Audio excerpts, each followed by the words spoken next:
Hello, I am Sarita. Welcome to SimpleTips Malayalam. ഒരിക്കൽ കൂടി സ്വാഗതം. അപ്പോൾ എല്ലാവരും സുഖമായിട്ടിരിക്കണമെന്ന് വിശ്വസിക്കുന്നു. അപ്പോൾ നമ്മുടെ ഇന്നത്തെ വീഡിയോ എന്ന് വെച്ചിട്ടുണ്ടെങ്കിൽ നമ്മുടെ ഹെയർ ഡൈ വീഡിയോ ആണ് ട്ടോ. നമ്മുടെ നരച്ച മുടി എങ്ങനെയാണ് നാച്ചുറലി വീട്ടിൽ തന്നെ കറുപ്പിക്കാൻ പറ്റാന്നുള്ളതാണ്. അപ്പോൾ കുറേ പേര് സജഷൻസ് ഇത് നേരത്തെ തന്നിട്ട് ഞാൻ ഈ വീഡിയോ തന്നെ നേരത്തെ ചെയ്തിട്ടുണ്ടായിരുന്നു. പക്ഷേ അതിൽ നിന്നൊരു ഡിഫറെൻറ്റ് പാറ്റേൺ ആണ് കേട്ടോ ഇന്നത്തെ വീഡിയോയിൽ കാണിക്കുക. കാരണം ആ വീഡിയോയിൽ ഒരു 75% ആൾക്കാർക്കും റിസൾട്ടും കാര്യങ്ങളും ഒക്കെ കിട്ടി എന്നുള്ളത് ആ കമൻസിൽ തന്നെ അറിയിച്ചിട്ടുണ്ട്. പക്ഷേ ചില ആൾക്കാർക്ക് അതിൽ റിസൾട്ട് കിട്ടുന്നില്ല. സോ അങ്ങനെയുള്ളവർ ഇതൊന്ന് ട്രൈ ചെയ്ത് നോക്കുക. ഉറപ്പായിട്ടും നിങ്ങൾക്ക് റിസൾട്ട് കിട്ടും. കാരണം ഞാൻ വീട്ടിൽ ചെയ്യുന്ന ഒരു റെമഡിയാണിത്. അപ്പോൾ ഇതിന് വേണ്ട 2 ഇൻഗ്രീഡിയൻസ് നിങ്ങൾക്ക് എല്ലാവർക്കും അറിയാവുന്ന ഇൻഗ്രീഡിയൻസ് ആണ്. അപ്പോൾ വളരെ എളുപ്പമാണ് കേട്ടോ ചെയ്യാനായിട്ട്. അപ്പോൾ ഞാൻ ആദ്യം നമുക്ക് വേണ്ട ഇൻഗ്രീഡിയൻസും കാര്യങ്ങളും ഒക്കെ പറയാം. അപ്പോൾ അതിന് മുന്നേ ആയിട്ട് നിങ്ങളിപ്പം സിന്തറ്റിക് ആയിട്ടുള്ള ഹെയർ ഡൈ യൂസ് ചെയ്യുന്നവരാണെങ്കിൽ ഒന്ന് അത് സ്റ്റോപ്പ് ചെയ്തിട്ട് ഈ ഒരു നാച്ചുറൽ ആയിട്ടുള്ള ഡൈ യൂസ് ചെയ്യാനായിട്ട് ശ്രദ്ധിക്കുക കേട്ടോ. കാരണം നമ്മളിപ്പോൾ ഈ കെമിക്കൽ ഡൈ യൂസ് ചെയ്യുമ്പോൾ അതിൽ അമോണിയം കാര്യങ്ങളൊക്കെ അടങ്ങിയിട്ടുണ്ട്. എനിക്കൊന്ന് ഇത് കാര്യങ്ങളൊക്കെ ഓൾമോസ്റ്റ് എല്ലാവർക്കും അറിയാം. അതുമാത്രമല്ല എൻ്റെ ഒരു എക്സ്പീരിയൻസിൽ എന്ന് പറഞ്ഞിട്ടുണ്ടെങ്കിൽ നമ്മൾ ഒരു പ്രാവശ്യം സിന്തറ്റിക് അങ്ങനെയുള്ള ഡൈ യൂസ് ചെയ്യുകയാണെങ്കിൽ കുറച്ച് മുടി മാത്രമേ നരച്ചിട്ടുള്ളെങ്കിൽ പോലും നിങ്ങൾ യൂസ് ചെയ്യുന്നവരാണെങ്കിൽ അറിയാം കുറച്ച് കഴിയുമ്പോഴത്തേക്കിന് നമ്മൾ 2-3 തവണയൊക്കെ യൂസ് ചെയ്ത് കഴിയുമ്പോഴത്തേക്കിന് കുറേ മുടി നരയ്ക്കും കേട്ടോ. അപ്പോൾ പിന്നെ നമുക്കിത് യൂസ് ചെയ്യാണ്ട് പറ്റാത്ത ഒരവസ്ഥയാവും. സോ അങ്ങനെ വരാണ്ടിരിക്കാനാണ് ഇനി ആണെങ്കിലും നിങ്ങളിപ്പോൾ സ്റ്റാർട്ട് ചെയ്തിട്ടേ ഉള്ളെങ്കിൽ അത് സ്റ്റോപ്പ് ചെയ്തിട്ട് നാച്ചുറൽ ആയിട്ടുള്ള ഈ ഒരു റെമഡിയിലേക്ക് ഒന്ന് സ്വിച്ച് ചെയ്യാം കേട്ടോ. സോ അപ്പോൾ ആദ്യം നമ്മൾ ഇത് ഉണ്ടാക്കേണ്ട പാറ്റേണും കാര്യങ്ങളും ഒക്കെ ഒന്ന് കാണിച്ചു തരാം.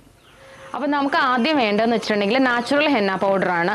അപ്പം നിങ്ങൾ മാക്സിമം എടുക്കുമ്പോൾ നല്ലതുപോലെ ഈ കെമിക്കൽ ഒന്നും മിക്സ് ചെയ്യാത്ത അല്ലെങ്കിൽ കളറൊന്നും മിക്സ് ഇല്ലാത്ത ഹെന്ന പൗഡർ തന്നെ എടുക്കാനായിട്ട് ശ്രദ്ധിക്കണം. അപ്പോൾ ഞാൻ എടുക്കുന്നത് ഇത് ഒരു 50 ഗ്രാമാണ് കേട്ടോ. ടോട്ടൽ 100 ഗ്രാം ഉണ്ട്. ഇതിൽ പകുതിയാണ് കേട്ടോ ഞാൻ എടുക്കുന്നത്.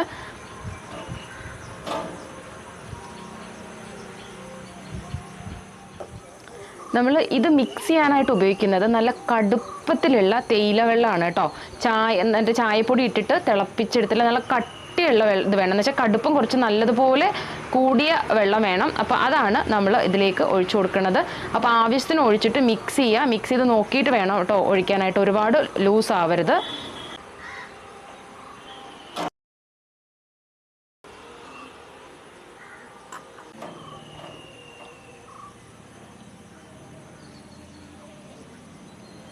ഇതുപോലെ നല്ലതുപോലെ മിക്സ് ചെയ്തിട്ട് നമ്മൾ ഫുൾ രാത്രി വെക്കണം കേട്ടോ. അപ്പോൾ ഏറ്റവും നല്ലതെന്ന് പറയുന്നത് നമ്മൾ ഇത് മിക്സ് ചെയ്യാനായിട്ട് ഇരുമ്പിൻ്റെ ചട്ടി ഉണ്ടെങ്കിൽ, നിങ്ങളുടെ കയ്യിൽ ഇരുമ്പിൻ്റെ ചട്ടി ഉണ്ടെങ്കിൽ ഇരുമ്പിൻ്റെ ചട്ടിയിൽ മിക്സ് ചെയ്ത് വെക്കുക. എനിക്കൊന്ന് എല്ലായിടത്തും ഉണ്ടാവണം അങ്ങനെയുള്ള ഇരുമ്പിൻ്റെ ചട്ടി. നമ്മൾ കടുവറുക്കാനായിട്ടൊക്കെ ഉപയോഗിക്കുന്ന ചെറിയ ചട്ടി ഉണ്ടല്ലോ, അങ്ങനെയുള്ള ആ ചെറിയ ചട്ടിയിൽ ഇരുമ്പിൻ്റെ ചട്ടിയിൽ മാക്സിമം വെക്കാൻ നോക്കുക. അല്ലെങ്കിൽ ഇപ്പം നിങ്ങൾക്ക് ഇതിനകത്ത് കുറച്ച് അയൺ കണ്ടൻറ്റ് വേണ്ടിയിട്ട് നമ്മൾ എന്തെങ്കിലും ഇരുമ്പിൻ്റെ കഷ്ണം ഉണ്ടല്ലോ അങ്ങനെയുള്ള എന്തെങ്കിലും ഒന്ന് ഇട്ട് കൊടുക്കുക. ഇപ്പോൾ വേറെ പാത്രത്തിലാണെങ്കിൽ അങ്ങനെ എന്തെങ്കിലും ഒന്ന് ആഡ് ചെയ്ത് കൊടുക്കുന്നത് നല്ലതാണ്. അപ്പോൾ ഇത് നമുക്ക് ഫുള്ള് നൈറ്റ് വെച്ചിട്ട് നമ്മൾ നെക്സ്റ്റ് ഡേ ആണ് ഇത് അപ്ലൈ ചെയ്യാനായിട്ട് പോകുന്നത്. അപ്പോൾ നമ്മൾ ഈ ഓവർനൈറ്റ് വെച്ചിട്ടുള്ള ഹെന്ന നമ്മളുടെ തലയിൽ മുഴുവനായിട്ട് അപ്ലൈ ചെയ്ത് കൊടുക്കണം കേട്ടോ. മുടിയിലൊക്കെ നല്ലതുപോലെ അപ്ലൈ ചെയ്ത് കൊടുക്കുക. നരച്ച മുടിയുള്ളിടത്ത് മാത്രമല്ല എല്ലാ മുടിയിലും അപ്ലൈ ചെയ്ത് കൊടുത്തിട്ട് ഒരു 2 മണിക്കൂറെങ്കിലും നമ്മളിത് വെക്കണം. വച്ചതിന് ശേഷമാണ് നമ്മളിത് വാഷ് ചെയ്ത് കളയുന്നത്. അപ്പോൾ കാരണം 1 മണിക്കൂറും അരമണിക്കൂറൊക്കെ വെച്ച് കഴിഞ്ഞാൽ ഈ പറയുന്ന റിസൾട്ട് കിട്ടില്ല. അതുകൊണ്ടാണ് നമ്മളൊരു 2 മണിക്കൂറെങ്കിലും കുറഞ്ഞത് വെക്കണമെന്ന് പറയുന്നത്. അപ്പോൾ 2 മണിക്കൂർ വെച്ചതിന് ശേഷം ഷാമ്പുവോ കാര്യങ്ങളോ ഒന്നും ഇല്ലാണ്ട് വാഷ് ചെയ്ത് കളയുക. ഇതിന് ശേഷം നമ്മൾ അടുത്ത സ്റ്റെപ്പ് ചെയ്യുന്നതെന്ന് വെച്ചിട്ടുണ്ടെങ്കിൽ നെക്സ്റ്റ് ഡേ ആണ് കേട്ടോ. അപ്പോൾ നെക്സ്റ്റ് ഡേ ചെയ്യേണ്ട എന്താണെന്നുള്ളത് മിക്സ് ചെയ്യേണ്ട കാര്യങ്ങൾ ഞാൻ കാണിച്ചു തരാം. അപ്പോൾ നമ്മൾ മൈലാഞ്ചി അപ്ലൈ ചെയ്തിട്ടുള്ള നെക്സ്റ്റ് ഡേ ആണ് കേട്ടോ നമ്മൾ ഇത് ചെയ്യുന്നത്. അപ്പോൾ ഇതിന് വേണ്ടതെന്ന് പറഞ്ഞിട്ടുണ്ടെങ്കിൽ നാച്ചുറലായിട്ടുള്ള ഇൻഡിഗോ പൗഡറാണ്. അപ്പോൾ ഒരുപാട് മിക്സും കാര്യങ്ങളും ഒന്നും ഇല്ലാത്ത ഇൻഡിഗോ പൗഡർ യൂസ് ചെയ്യുക. ഞാനിവിടെ എടുക്കുന്നത് 50 ഗ്രാമാണ് കേട്ടോ. ഇതിൻ്റെ പകുതിയാണ്, ഇത് 100 ഗ്രാമിൻ്റെയാണ് വരിക ഒരു ബോട്ടിൽ. അപ്പോൾ ഇതിൻ്റെ പകുതിയാണ് എടുക്കുന്നത്. ഇത് മിക്സ് ചെയ്യാനായിട്ട് ഉപയോഗിക്കുന്നതെന്ന് വെച്ചിട്ടുണ്ടെങ്കിൽ നല്ല ചൂടുവെള്ളമാണ്. ചെറിയ ചൂടുവെള്ളമല്ല, നല്ല ചൂടുവെള്ളം തന്നെ എടുക്കണം കേട്ടോ. അത് ഒഴിച്ചിട്ട് മിക്സ് ചെയ്യുക.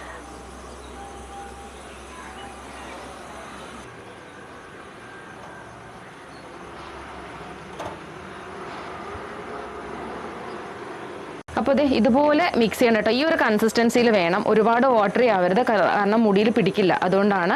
അപ്പോൾ ഇങ്ങനെ ഒന്ന് നല്ലതുപോലെ മിക്സ് ചെയ്തിട്ട് നമുക്കൊരു 15 മിനിറ്റ് വരെ വെക്കാം കേട്ടോ. അപ്പോൾ അതിൽ കൂടുതൽ സമയം വെക്കരുത്. അപ്പോൾ തന്നെ നമ്മൾ അപ്ലൈ ചെയ്യാണ്. ഒരു 15 മിനിറ്റ്സ് നമ്മൾ ആ ഒരു ഡൈ ഒന്ന് ഇറങ്ങാനായിട്ടൊക്കെ ആയിട്ട് നമ്മളൊന്ന് ജസ്റ്റ് ഇങ്ങനെ ഒന്ന് മിക്സ് ചെയ്തിട്ട് വെക്കുന്നു. അപ്പോൾ 15 മിനിറ്റിന് ശേഷം ഉടനെ തന്നെയാണ് നമ്മൾ അപ്ലൈ ചെയ്ത് കൊടുക്കുന്നത്. അപ്പോൾ ബാക്കി ചെയ്യേണ്ട കാര്യങ്ങളൊക്കെ ഞാൻ പറഞ്ഞു തരാം.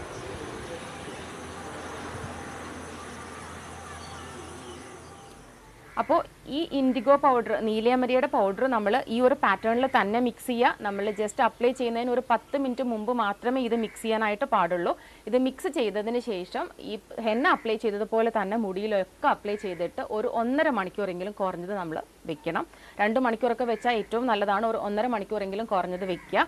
വെച്ചതിന് ശേഷം നമുക്ക് വാഷ് ചെയ്ത് കളയാം. പിന്നെ നിങ്ങൾക്ക് ഇതിൻ്റെ സ്മെല്ല് അങ്ങനെ ഇഷ്ടപ്പെടാത്തവർക്ക് ഷാമ്പു യൂസ് ചെയ്യണം എന്നുണ്ടെങ്കിൽ ഒരു 3-4 ഡ്രോപ്സ് ഷാമ്പു യൂസ് ചെയ്തിട്ട് നമുക്കത് വാഷ് ചെയ്ത് കളയാം. കാരണം ചിലർക്ക് സ്മെല്ല് അങ്ങനെ പിടിക്കില്ല, അതുകൊണ്ടാണ്. അല്ലെങ്കിൽ പ്ലെയിൻ വാട്ടറിൽ തന്നെ വാഷ് ചെയ്ത് കളയാം. അപ്പോൾ നല്ലതുപോലെ ഒരു റിസൾട്ട്, നല്ല ഒരു കറുത്ത രീതിയിൽ, ഒരു കറുത്ത പാറ്റേണിലാണ്. അപ്പോൾ ആദ്യം ഹെന്ന അപ്ലൈ ചെയ്ത് കഴിയുമ്പോൾ ഒരു ഓറഞ്ച് കളറാണ് നമുക്ക് കിട്ടുക. അതിനുശേഷം നമ്മൾ ഇത് അപ്ലൈ ചെയ്യുമ്പോഴത്തേക്കിനും നല്ലതുപോലെ ഒരു ബ്ലാക്ക് കളറായിട്ട് വരും കേട്ടോ. അപ്പോൾ ഇത് മസ്റ്റായിട്ടും ഈ രീതിയിൽ തന്നെ നിങ്ങൾ ഫോളോ ചെയ്യണം. കാരണം ഞാൻ ആദ്യത്തെ വീഡിയോയിൽ അന്ന് തന്നെയാണ് നമ്മൾ ഈ 2 സ്റ്റെപ്പും ചെയ്യുന്നത്. പക്ഷേ ഇത് പ്രത്യേകം ശ്രദ്ധിക്കുക. ഹെന്ന അപ്ലൈ ചെയ്ത നെക്സ്റ്റ് ഡേ വേണം ഇൻഡിഗോ അപ്ലൈ ചെയ്യാനായിട്ട്. സോ അപ്പോൾ എല്ലാവർക്കും മനസ്സിലായിട്ടുണ്ടെന്ന് ആയിരിക്കും. എന്തെങ്കിലും സംശയം ഉണ്ടെങ്കിൽ കമൻസിൽ ചോദിച്ചിട്ടൊന്ന് ക്ലാരിഫൈ ചെയ്തതിന് ശേഷം മാത്രം ബാക്കി കാര്യങ്ങളൊക്കെ ചെയ്യാം കേട്ടോ. സോ അപ്പോൾ എല്ലാവർക്കും ഇന്നത്തെ വീഡിയോ ഇഷ്ടമായിരിക്കുന്നു. ഇഷ്ടമായിട്ടുണ്ടെങ്കിൽ എല്ലാവരും ലൈക്ക് ചെയ്യുക, അതുപോലെ തന്നെ ഷെയർ ചെയ്യുക. അപ്പോൾ അടുത്ത വീഡിയോസ് ആയിട്ട് ഉടനെ വരുന്നത് വരെ എല്ലാവർക്കും ബൈ ഫ്രം സാരിക.